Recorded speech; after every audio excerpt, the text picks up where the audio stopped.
15 por hora. E eu vou falar um dos pontos negativos que eu vi desse sistema start-stop para vocês, tá?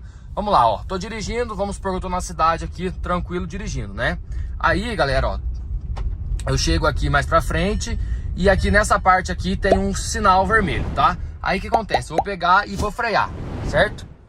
Eu freio, o carro desliga, tá? Mas o que acontece? Nesse caso aqui, ele ainda não desligou. Eu não sei dizer o motivo disso ainda, pessoal, uma estudada a mais, mas eu não sei o motivo que às vezes ele desliga e às vezes não. Não é sempre que o carro desliga. Por exemplo, agora eu tô com o pé no freio, como vocês podem ver, e o carro não desligou.